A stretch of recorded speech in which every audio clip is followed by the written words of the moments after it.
Well, we are in week 2 of November's theme, Lead with Mindfulness. And last week we discussed minding our business, right? You remember that? Minding our business. Being mindful leaders, really, in our own lives. And so today we address alive, awake, and aware. Now, Ernest Holmes in Magic of the Mind said this. He said, the great and only awakening that can ever come to man is when he becomes aware of the fact that that which enables him to think, to be conscious, to be creative, is the mind of God active within him. So that's what we're talking about. We are an individualized expression of God, right? So alive, awake, and aware. Well, how do we know we're alive? How do we know we're alive? Well, René Descartes said, I think, therefore I am, right? Okay, but scientifically, isn't there a little more to it than that? I think so. In order to be classified as living, an organism has to demonstrate several abilities, doesn't it? Right? Cellular organization. It's one of the things. If even single-celled organisms display an organization, right, at a molecular level. Reproduction. Cells divide, cells multiply, organisms reproduce. A living thing has to have a metabolism, which means respiration, nutrition, excretion, right? A system, a way of absorbing and utilizing nutrients to create energy, to transform nutrients into energy, to power the organism, and then to eliminate waste, right? A living thing has to have a metabolism. It has to demonstrate homeostasis. For example, a human being has to have a normalized body temperature, right? 98.6, most of us, give or take a couple of points here or there, right? You know, we have to maintain a certain pH level in order to be alive. Heredity is another thing. Reproduction. Genetic material must be passed along the lines of reproduction in order to be considered alive. All right, the splitting of cells into new cells. The replication of DNA into transfer RNA and then back to DNA again, right? Heredity. A living thing also has to have a response to stimuli, movement, sensitivity, right? We are moving. Plants move toward the light. They turn back and forth toward the light. It's another demonstration of a living thing. Growth and development. Right? You were this big when you were born. Now you're big. Now you learn things. You grow. You develop. You become older. So do plants. So do trees. So do all living things. And adaptation through environment. Adaptation through our evolution. As the generations go on, we change. We adapt. We evolve. All animals do. All things do. All plants and trees. Everything evolves as the generations go on. A perfect example is the English peppered moth. Right, which was absolutely snow white until the Industrial Revolution. And then as the air became more polluted, the little peppered moth became black and white speckled. Then the air pollution got so bad that the peppered moth became almost black. Now it's getting to be black and white speckled again. The air quality is getting a little better. But that's environmental change. That is adaptation so that things can survive. So as we look over that list, there's a huge list of the definition of what it means to be alive. We can agree, yes, we are alive. Yay. 1 down, 2 to go. Yay. Okay, we are alive. Yes, indeed, we are breathing, right? There's respiration. We're sitting upright. Okay, we're responding to our environment. We may be hungry and going, oh God, when's hospitality, right? When is hospitality? When is this going to be over, okay? We might feel warm. We might feel warm in this room. Some of us might feel warm in this room. Some of us might feel cold in this room, right? All of these things indicate, yes, we are alive. Yes, we are alive. Okay, so how about awake? I hope so. I thought about that when I was writing this talk. I'm like, oh my God, I guess one of my talks can put people to sleep, but I hope it's not this one. Awake, we're awake, right? Oh, good Lord, let's assume we're all awake. Okay. Unless we are in this collective dream. Unless we're in a collective dream called vision, right? I would say we're awake. Sometimes they say that all of life is a collective dream, and as we pass through this life and drop this body, then we truly awake. It's a thought. But I'm going to stick with we're awake here now in this room. I will just think that. Okay, so we're awake. We agree we're alive. We agree we're awake. But are we aware? Are we aware? Have you ever had that experience where you're driving down the freeway and you're a million miles away? You're all in your head, right? You're thinking about your laundry list of things you have to do, or the dry cleaners you have to stop on the way home, or the supermarket, or whatever, and maybe 10 miles go by, right? All of a sudden, your exit on the freeway is there, and you're like, how did I even get here? How did I even get here? I was a million miles away. That's not being aware. That is not, I was preoccupied, right? How many times do you say that? I was preoccupied. I was on automatic pilot. Awake, your body's doing what it needs to do by muscle memory, right? But you're not aware. You're not aware of anything. You're a million miles away, lost in thought. Whatever term you choose to use for that period of time, right? But you just like, all of a sudden, you're like, whoops, here's my exit. Alive and awake. As alive and awake people, we tend to focus on our thoughts. We have a whole narrative going, don't we? I mean, it's probably going right now. As I'm speaking, you've got a whole sort of things that are running through your head. Right now, it's like, God, how long is she going to be talking for? Okay, that's one of them. But there might be, gee, I wonder what they are serving today for hospitality, you know? What do they have there? What kind of cake is it going to be today? Do we have cake today? Oh, yay, okay. Things like that. See, there's a narrative running inside of our heads from the moment we get up in the morning. Isn't there a narrative that runs in your head? The alarm rings, and what do? Well, some of you hit the snooze, right? It was a choice you make. Some of us hit the snooze. We reset it.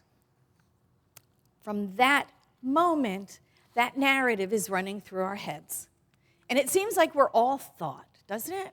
It seems like we just live our lives in our heads a lot of time. Our thoughts take us all over the place. We think about the past. We think about the future.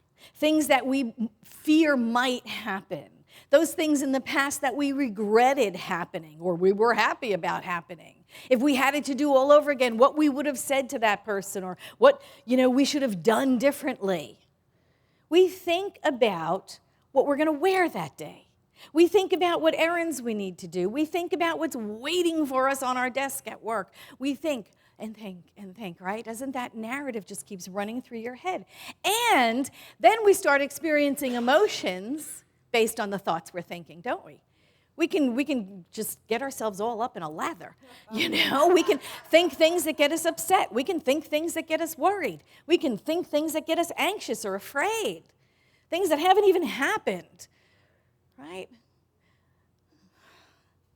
And the body responds to all of that stuff as if it's happening, but it's all in our head. We haven't even left the bed yet, right? You haven't even put your foot on the floor yet. And all this stuff is going on, right? So we're awake to the things in our head. And all of the emotions that those thoughts are running through our body. But we're not aware. Because awareness happens in the present moment. We're not aware. We're not aware of the feeling of the sheets next to our skin. We're not aware of the sounds of the birds that we can hear through the open window. If you sleep with the window open, sleep with the window open, right? We're not aware of that cool, fresh air that's coming through and how it feels on our skin. We're not in the present moment because the thought narrative has already taken over. It's already taken over. It's already up and running. Those thoughts and those strong emotions that preoccupy us, they lead us all over the place. They lead us all over the place to different places, to different time zones, to different relationships, to the thoughts that if it were different, I'd be happy. If it were different, then I'd be happy, right? Thoughts about the past, thoughts about the future get us seeking for happiness outside of ourselves. If only this were different, I'd be happy. If only that had happened differently, I'd be happy. If only I had gotten that job, or if only I had left that job, I'd be happy. If only this guy didn't give me this crappy, advice, that I took. Or if only that guy that gave me that great advice I should have taken.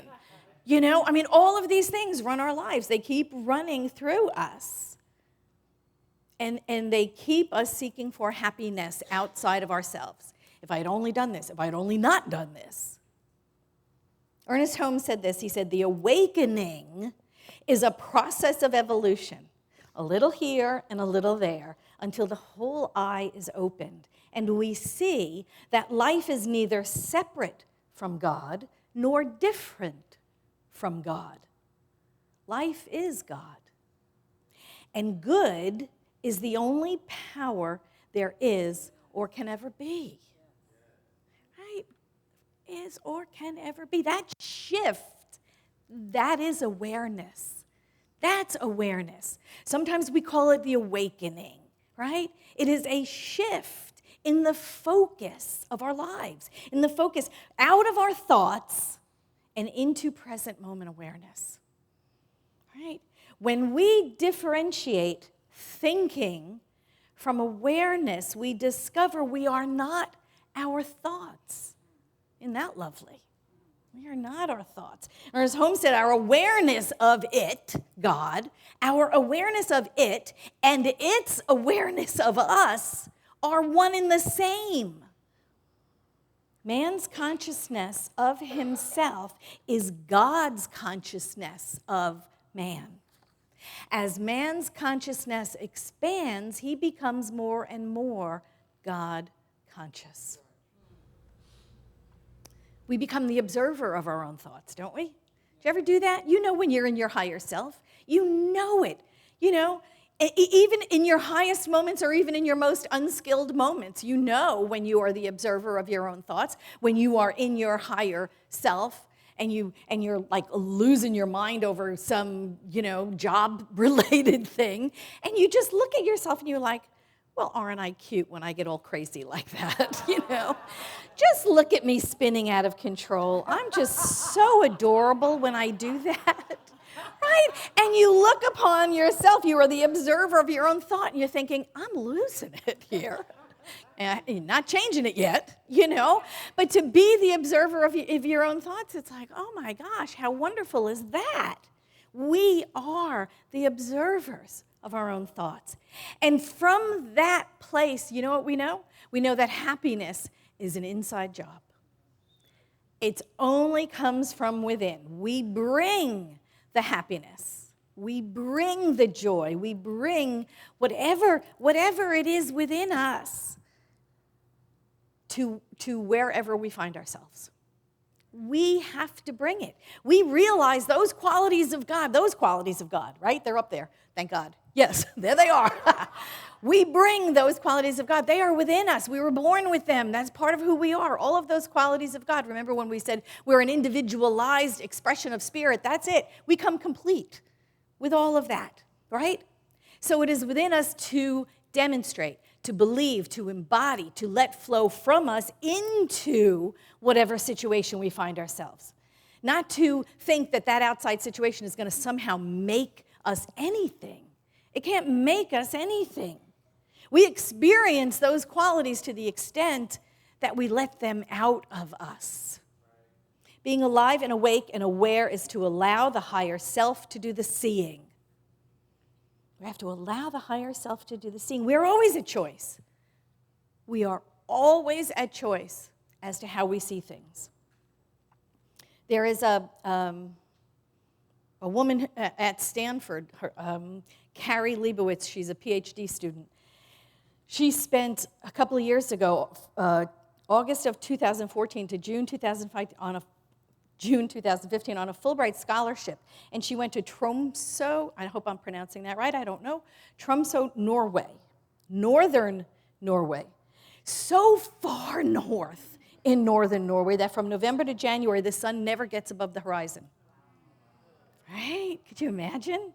And she went to study the residents' overall mental health, right? Because of this seasonal affective disorder, right, that people get, that sadness sort of thing, that seasonal depression that people get because of the shorter days and the longer nights and all of the darkness. Well, it turns out in northern Norway, that far north, people view winter as something to be enjoyed rather than something to be endured, right? They have a really healthy view of the extended darkness. She says, there's a saying up there's no such thing as bad weather, only bad clothing. I love that. Okay? And they have a word, Kozlak. I hope I'm pronouncing that right either. Kozlak, which means a sense of coziness. And it's like, she says, it's like the best parts of Christmas without the stress. Right? They light fires, they light candles, they snuggle, they get under blankets, they read books. They enjoy the lengthy darkness. They enjoy the long nights, right? Leibowitz says, one of the things we do here in the States is we bond by complaining about the weather, right? We complain about the winter. It's hard to have a positive wintertime mindset when we make small talk by being negative about the winter. Okay? And so it is a change in our attitude, something from the inside without. She said it's easy enough to change, just stop participating in the misery Olympics. Yeah, baby. That's what we need to do, right? Because we're always at choice. Because we are always at choice. We didn't make the weather. Remember last week we talked about being in God's business, right? We didn't make the weather. We don't make the long winter nights or the short days. We didn't make any of that stuff. That was put into place when Spirit burst the universe into being. But we are always at choice as to how we respond to it. Being alive, being awake, being aware means we notice things around us and we dwell in gratitude for whatever that is. So it's dark all day long. They found ways to enjoy that, right? When we are in gratitude, we're dealing with what we have and we're grateful for it. Like our senses, our thoughts, our attentions are all on the small thing or the large thing or whatever the thing is right in front of us. And how wonderful it is. The practice of gratitude works best, well, actually, I think it's the only way it works, is when we're in the present moment, right? We're right there. We're enjoying, we are appreciating, we are loving, we are valuing what is right in front of us. And we are told to be grateful in all things. You notice it says in all things. It doesn't say for all things, right? Because it is a difference. Not necessarily for all things, because some things can really blindside us. But to be grateful in all things. Sometimes we find it really difficult to be grateful for those unexpected setbacks, right? Like you're sitting at a red light and somebody comes up behind you and hits you in the back, right? Hits the back of your car and it's like, how am I supposed to be grateful for something like that, right? But what's in there is our responsibility. Now, are you responsible for the accident? Of course not. You were sitting there at a red light, perfectly still, not doing anything. Well, you were probably a million miles away, but anyway. But you're just sitting there, right? And somebody hits the back of your car, and it's like, are you responsible for that? No, of course not. You're responsible for your response, right? You're responsible. You're response-able. You are able to respond to that. And this is your opportunity, isn't it? To respond or to react. We are responsible for our actions after whatever happens. And find the opportunity in it. And I don't know what that is, and you may never know what it is. The accident may have been an opportunity for the guy who hit you to become conscious of his driving. I mean, who knows what the opportunity was? Maybe it is an opportunity for you. I remember years ago, when I was a PTA president, One of the women in our group, her husband was on his way to work, and he got hit in the back, just like that, hit in a red light. And the cops came, and the ambulance came, and he kind of said, no, I'm okay, it's fine, I'm all right. And they insisted he go anyway just to be checked out because it was an accident, and he was not at fault. And so he goes, and they were like, well, we just want to give you an x-ray. Well, we just want to take a little blood. And he was really hesitant because he felt fine. There's nothing wrong with him. It was like just a rear-end hit, collision, whatever. They convinced him to do it anyway. It turns out he has leukemia. Early stages, didn't even know it. He was perfectly healthy, didn't have a problem, didn't feel bad at all. And he was in the earliest stages of leukemia. They addressed it, they fixed it, they cured it, whatever. You don't know what the opportunity is. We never know what the opportunity is in any of these quote-unquote blindsided things, right? Anytime something comes up and you're like, how can I be grateful for that? Well, there's an opportunity to sit in the mystery and say, I don't know what that is, but there's something here, either for me or for the other person, for somebody in this whole entire situation, in the whole condition. There's an opportunity. Being able to respond and not just react, right?